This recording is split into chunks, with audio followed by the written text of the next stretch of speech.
नमस्कार, मैं विमल कुमार तहीम आपका traffic plans at your finger tips में स्वागत करता हूं। मैं पिछले 2 साल से वीडियोस बना रहा हूं और मैं लगभग 111 प्लान दे चुका हूं। आज का हमारा 112वां प्लान है।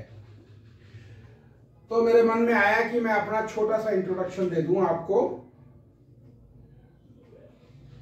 नंबर 1, मैं इटमोलॉजिस्ट हूं।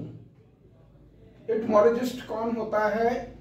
जो वर्ड के ओरिजिन में डील करता है। इटमोलॉजिस्ट वो आदमी है जो ये ढूंढ ढूंढ कर कि शब्द कैसे बना है इंग्लिश में। इंग्लिश में वर्ड्स कैसे बनते हैं। अभी तक हम 4 शब्द रोज सीखते हैं। सारे स्कूलों में जहां भी मैं जाता हूं तो मेरे को यही सुनाई देता है कि 4 शब्द रोज याद करो। ठीक, तो खैर, तो मैं नंबर 1 इटमोलॉजिस्ट हूं। नंबर 2, मेरी 40 साल की रिसर्च है म्यूजिक में, 40 years। तो मैं म्यूजिक भी करता हूं। मैं अपने बारे में थोड़ा सा इंट्रोडक्शन दे रहा हूं, आप इस बात को अन्यथा मत लीजिएगा, क्योंकि आज का टॉपिक बहुत इंपॉर्टेंट है। क्योंकि कुछ अपने बारे में और कुछ जो आज का मैं देख के आया हूं एक जगह, उसका प्लान भी दूंगा। मैंने एक नया कॉन्सेप्ट डेवलप किया है जिससे हम 10 वर्ड्स पर मिनट सीख सकते हैं। आपने सही सुना, 10 वर्ड्स पर मिनट। दैनिक जागरण ने मुझे मेरे काम की वजह से एक कॉलम लिखने के लिए इनवाइट किया था, जिस कॉलम का नाम था लर्न इंग्लिश, दैनिक जागरण में 2012 और 13 में। उसके अलावा आजकल मैं क्या करता हूं, आजकल मैं एक रिसोर्स पर्सन हूं और इंग्लिश वोकैबुलरी के ऊपर मेरे टीचर्स के लिए वर्कशॉप होते हैं। ये टीचर्स आपके Kendriya Vidyalaya, DAV schools, DPS school, public schools, Sainik schools, air force school, degree colleges, BEd colleges में हर रोज मेरा एक लेक्चर होता है। छठा जो है, मेरा थोड़ा बहुत ट्रैफिक पे भी करता हूं काम। मेरा शौक है ट्रैफिक के ऊपर बातचीत करने का। 7वां, मैं एक बुक का ऑथर हूं जिसका नाम है English word power at your finger tips. तो ये मेरा इंट्रोडक्शन है। आप लोगों को अचरज हो रहा होगा कि हम 10 वर्ड्स पर मिनट कैसे सीख सकते हैं। तो उसका छोटा सा मैं आपको एग्जांपल दे देता हूं, बल्कि 2 दे देता हूं ताकि आपको अंदाजा लग जाए कि मैंने जो मेथड डेवलप किया है वो पूरे वर्ल्ड में अपने तरह का एकमात्र मेथड है। तो जैसे पोज हमारा एक लैटिन रूट है जिसका मतलब टू प्लेस है। तो alphabetically appose, compose, decompose, depose, dispose, expose, impose, interpose, juxtapose, oppose, propose, repose, suppose और ट्रांसपोज। कितना टाइम लगा? Less than 1 minute. एक एग्जांपल और देता हूं, फिर हम आज के प्लान की चर्चा करेंगे। डक्ट एक रूट है, लैटिन रूट, जिसका मतलब टू लीड है। तो abduction, conduction, deduction, induction, introduction, production, reduction, seduction, subduction और ट्रांसडक्शन। ये है मेरा मेथड। ऐसा है कि आपको कोई स्पेलिंग याद नहीं करना, सिर्फ एक रूट याद रखना है। मैं ये सब क्यों कर रहा हूं आपके सामने? क्योंकि मैंने कई ऑफिसर्स को, मैं नीचे वाले TI रैंक से नीचे वालों के लोगों की बात नहीं करूंगा। I am talking about the officers which are above the rank of TI। मैंने उन लोगों को फ्लुएंट इंग्लिश बोलते हुए कई बार नहीं देखा है। तो जो हमारे, बुरा नहीं मानिएगा, जो हकीकत है मैं बता रहा हूं आपको, तो जो हमारे जो ऑफिसर्स हैं वो इंग्लिश बोलते हैं, आधी हिंदी आधी इंग्लिश। ठीक, अगर उनसे कहा जाए, किसी से भी, इवन TI से भी कहा जाए कि आप, exceptions are there, of course I would say exceptions are there, लेकिन अगर उनसे कहा जाए कि आप सिर्फ इंग्लिश बोलेंगे, हिंदी नहीं बोलेंगे, तो घबराहट शुरू हो जाती। और ये ट्रैफिक ऑफिसर्स के बारे में बात नहीं है, जो IAS IPS और भी जो डिपार्टमेंट में IRS और भी कई जगह हैं जो ऑफिसर्स टॉप रैंक के चुन के आते हैं, उनकी लैंग्वेज भी फ्लुएंट नहीं है। ठीक, तो फ्लुएंट लैंग्वेज के लिए हमें वोकैबुलरी के ऊपर कमांड होना हमारा बहुत जरूरी है। वेल, आज का वीडियो आप देखेगा, बहुत यूजफुल है। आज मैं सिर्फ एक वर्ड डिस्कस करने जा रहा हूं, वो है रिलीजन। हालांकि मैंने इसके ऊपर एक वीडियो बनाया था पहले कि हमारा, यानी कि आपका रिलीजन क्या है, धर्म क्या है। कई बार मैं स्कूल्स में जाता हूं, कोई कहता है कि मैं हिंदू हूं, कोई कहता है मैं मुस्लिम हूं, कोई कहता है मैं सिख हूं, मैं जैन हूं, मैं ईसाई हूं, वगैरह वगैरह। देखिए, रिलीजन की जो ट्रू डेफिनेशन है वो थोड़ा सा मैं बता रहा हूं, ये मेरी सोच है, हो सकता है आपको पसंद आए या ना आए। तो री का मतलब बैक होता है, लेग का मतलब टू बाइंड, शन का मतलब द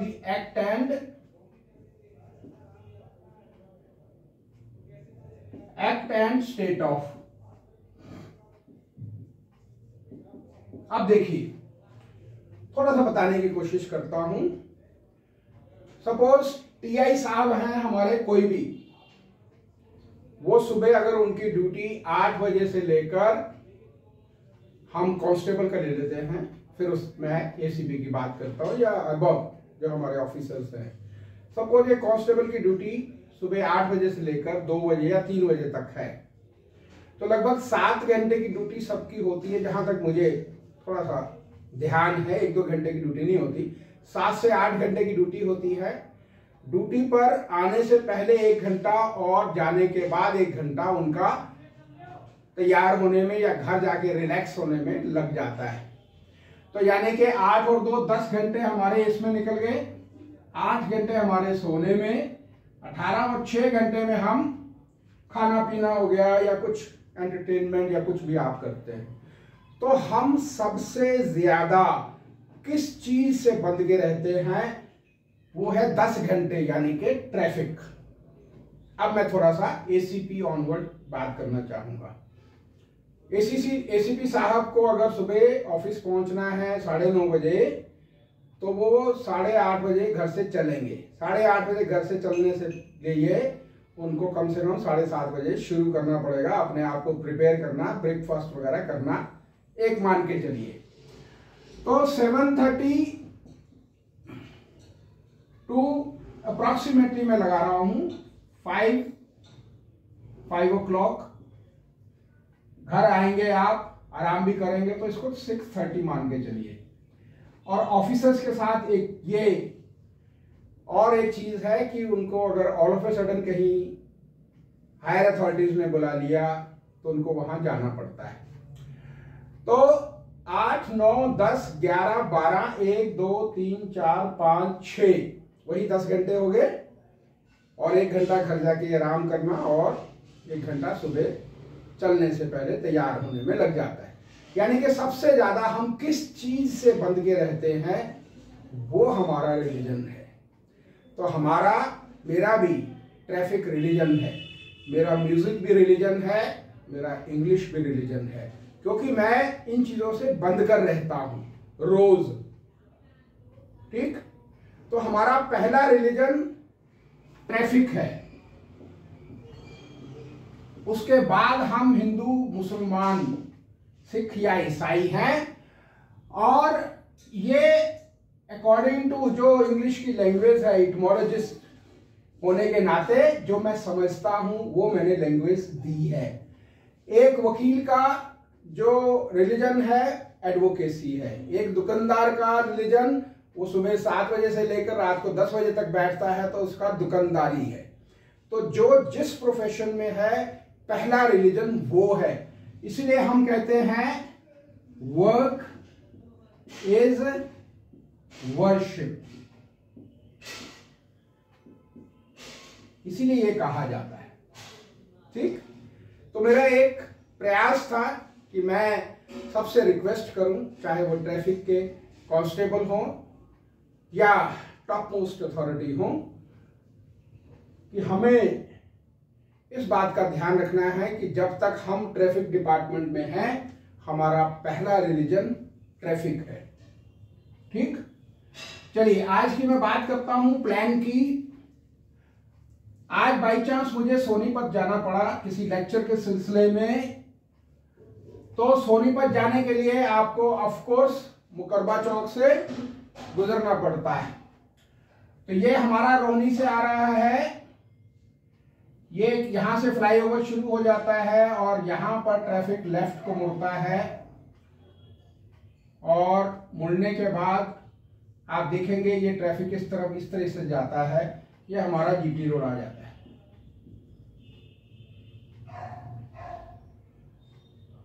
तो आज जो मैंने महसूस किया वो ये महसूस किया कि यहां जीटी रोड जब करनाल के लिए लेफ्ट मुड़ते हैं, यहां पर एक पुलिस बूथ है जिसमें ट्रैफिक के और पुलिस वाले दूसरे भी अवेलेबल रहते हैं। उसके बावजूद लोग यहां से रॉन्ग साइड से जाते हैं। आज मेरे सामने की बात है, मैं इसलिए बोल रहा हूं। कुछ लोग इधर से जाते हैं रॉन्ग साइड ताकि वो इधर को ज्वाइन कर सकें, जो हमारा शादरा की तरफ जाता है रास्ता। ठीक। और कुछ लोग सीधे जाते हैं ताकि वो इधर से लेकर और यहीं से सीधा उधर निकल जाए, पता नहीं होगा क्योंकि वो इस तरफ से आ रहे हैं। ये हमारा जीटी रोड का इस तरफ का है हिस्सा। ठीक है। इधर से ट्रैफिक आ रहा है करनाल से, इधर करनाल को ट्रैफिक जा रहा है। तो आप ये देखिए कि यहां से जो ट्रैफिक जब मुड़ता है तो उस ट्रैफिक का माइंडसेट ये होता है कि आगे जाके जीटी रोड है वो यहीं से स्पीड तेज कर देता है। तो आप सोचिए कि जब यहां से रॉन्ग साइड से कोई जा रहा है तो कितना बड़ा खतरा है, कोई भी आदमी मर सकता है। और जब कोई ब्रेड अर्नर यानी कि घर का कोई मुखिया मरता है तो वो अकेला नहीं मरता, उसके साथ 3, 4, 5 या जितने उसके ऊपर डिपेंडेंट हैं लोग, वो सारे मर जाते हैं। फिर बाद में हम थोड़ा सा हम कुछ भी है थोड़े दिनों के लिए हम फिर चुस्त होते हैं, चुस्त दुरुस्त हो जाते हैं, उसके बाद फिर वही हालत है। यहां से जो मैंने चीज नोट की जो बहुत ज्यादा ऑब्जेक्शनेबल है कि अगर टू व्हीलर वाला यहां से भी जा रहा है, टू व्हीलर वाला यहां से जा रहा है, जब ये टू व्हीलर वाला यहां से जा रहा है तो ये जो ट्रैफिक आ रहा है ये इसका वॉल्यूम बहुत ज्यादा है और स्पीड भी बहुत ज्यादा है और इनको पता नहीं कि कोई रॉन्ग साइड से आ रहा है। आज मैंने खड़ा होके वहां पर लगभग 15 से 20 मिनट जो वहां ट्रैफिक के पर्सनल थे वहां खड़ा होके मैंने उनके आई रादर रिक्वेस्टेड देम कि भाई इसको करो, रोको। नहीं रोकोगे किस दिन आपके सामने एक्सीडेंट हो जाएगा। और यहाँ पर पुलिस बूथ है, पीछे ही चौकी भी बनी हुई है, तो हमारी क्या रिस्पेक्ट रह जाएगी। नंबर 1। नंबर 2, जब यहां से टू व्हीलर जा रहे हैं इस तरफ से, चलो फिर भी एक्सीडेंट का खतरा तो है एक। उसके अलावा जब एक ये जो ठेले वाले होते हैं, जो सामान ले जाने वाले होते हैं, जब वो क्रॉस करेगा तो उसकी स्पीड ज्यादा नहीं है। वो जब इधर से रॉन्ग साइड जाते हैं तो पूरे चांसेस हैं टकराने के, क्योंकि जो आदमी व्हीकल नहीं चलाता है उसको व्हीकल के आने की स्पीड का अंदाजा नहीं होता है। And there is likelihood of है ना, getting involve in an accident every day. There are chances बहुत ज्यादा रहते हैं, क्योंकि अगर एक एक्सीडेंट यहां होता है तो सारा ट्रैफिक पीछे रुक जाएगा, इधर का ट्रैफिक इधर रुक जाएगा, क्योंकि ट्रैफिक कोई मदद करने तो नहीं आता, तमाशा देखने के लिए लोग खड़े हो जाते हैं। तो तमाशा देखने के चक्कर में ही सारा ट्रैफिक हमारा जाम हो जाता है। ठीक, तो ये हमें कोशिश करनी चाहिए, क्योंकि मैंने भी उनको कहा था ट्रैफिक वालों को जो वहां खड़े थे कि यहां पर जो पुलिस बूथ है, यहां पर छत है, ऊपर शैडो है, ऐसा नहीं कि धूप है, कि आप यहां कुर्सी डाल के बैठिए और जो भी आता है इस तरफ से आप उसका चालान करिए। आज किए काफी चालान, मेरे सामने ही चालान किए उन लोगों ने। But this practice should continue at least during peak hours, सुबह 8 से 10:30 बजे तक और शाम को 5 बजे से लेकर और 8 बजे तक ये प्रैक्टिस कंटिन्यू होनी चाहिए।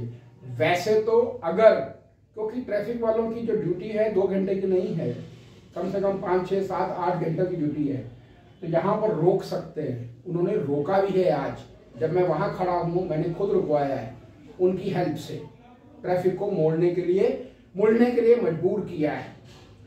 तो हमें ट्रैफिक डिपार्टमेंट वालों को हमेशा प्रोएक्टिव होना चाहिए। ऐसा नहीं कि एक्सीडेंट हो गया तो उसके बाद हम कोई स्टेप लें, क्योंकि डेली दिल्ली में भी और दिल्ली ऑल ओवर इंडिया भी बहुत लोगों की डेथ होती है एक्सीडेंट्स में। उसको अवॉइड करने के लिए मैंने पूरा एक तैयार किया है कि क्या क्या हमें स्टेप्स लेने चाहिए ताकि एक्सीडेंट ना हो, ट्रैफिक हमारा चलता रहे। उसके लिए जैसा कि मैंने आपको बताया कि ये मेरा 112वां सजेशन या प्लान है। ठीक, मैं रिक्वेस्ट करता हूं सभी टीआई से, एसीपी जो उनसे कंसर्न है या डीसीपी या एडिशनल सीपी, कि दिल्ली के ट्रैफिक को रेवोल्यूशनाइज करना चाहता हूं, लेकिन मेरे पास पावर नहीं है। पावर आप लोगों के पास है, मेरे को आप लोगों की जरूरत है। मैं अपनी सर्विसेज फ्री ऑफ कॉस्ट देने को तैयार हूं। आपको जिस एरिया में लगता है कि ट्रैफिक बॉटलनेक्स बन रहे हैं, ठीक, या ट्रैफिक स्लो चल रहा है, तो हम उसको कैसे स्पीड अप करें, कौन से स्टेप्स लें। ठीक, मुझे कहते हुए बहुत अफसोस हो रहा है कि सुबह 10 बजे के बाद शायद ही कुछ एक्सेप्शन छोड़ दीजिए, शायद ही ट्रैफिक वाले जहां जहां उनकी ड्यूटी है वहां खड़े भी होते हैं। ठीक, तो मैंने आज रिलीजन का मीनिंग इसीलिए बताया कि जिस डिपार्टमेंट, जिस पोस्ट की वजह से हमें पूरे समाज में इज्जत मिलती है, जिस डिपार्टमेंट की वजह से या पोस्ट की वजह से हमारा घर, हमारी रिस्पेक्ट, हर जगह सब कुछ हमें डिपार्टमेंट देता है, तो मेरी सभी से हाथ जोड़ के विनती है कि प्लीज अपना जो पहला रिलीजन है ट्रैफिक, उसका पालन करें। ठीक, तो ये आज जीटी रोड का था, जो करनाल के लिए जब हम जाते हैं और रॉन्ग साइड से लोग बहुत जाते हैं, तो इसके लिए था। मैंने वैसे प्लान डिस्कस करना था पीरागढ़ी का, तो पीरागढ़ी का प्लान मैं कल जरूर डिस्कस करूंगा। मैं थोड़ा सा बिजी रहता हूं, इस वजह से डेली वीडियो नहीं बना पाता हूं, तो कोशिश करूंगा कि कल। और एक मेरी रिक्वेस्ट है कि जहां जहां टीआई साहब को या एसीपी साहब को कंसर्न उनके एरिया में लगता है कि हम इस चीज को कैसे इंप्रूव कर सकते हैं, ट्रैफिक मूवमेंट को, क्योंकि अगर धीरे चल रहा है तो उसको हम फ्री फ्लो करें, फ्री फ्लो चल रहा है तो हम थोड़ा सा फास्ट करें ताकि ट्रैफिक चलता रहे, रुके ना। ठीक, तो आप मुझे बुला सकते हैं, मेरा नंबर वैसे तो नीचे डिस्क्रिप्शन में दिया हुआ है, 9810388344। आप मुझे इस नंबर पे कॉल कर सकते हैं। मैं आकर जो भी जगह है, जगह के हिसाब से देखकर जो मेरा एनालिसिस बनता है, देखिए 2 चीजों का ध्यान रखना है, एक मैथमेटिक का और एक माइंडसेट का। तो मैथमेटिक और माइंडसेट बहुत ज़रूरी है, लोगों के माइंडसेट को देखना। मैथमेटिक में हमारा कौन सा ट्रैफिक का ओरिजिन क्या है, डेस्टिनेशन क्या है, फ्लो क्या है, कितना ज़्यादा है, वॉल्यूम कितना है, वो सब चीज़ों को एनालाइज करने के बाद ही मैं प्लान देता हूँ। और मेरे 111 में से कुछ प्लान लागू किए हैं और ट्रैफिक पुलिस को फ़ायदा भी हुआ है, ऐसा नहीं कि फ़ायदा नहीं हुआ है, बहुत सारे प्लान हैं। तो वो मैं उनके बारे में अभी जिक्र नहीं करना चाहता, पर जैसा कि मेरी रिक्वेस्ट है कि अगर आप थोड़ा सा मेरी हेल्प करें तो मैं अपनी सर्विसेज फ्री ऑफ कॉस्ट देने को तैयार हूँ। अगर ये वीडियो आपको पसंद आया हो तो आप इसको लाइक करें, शेयर करें, सब्सक्राइब करें। Thank you.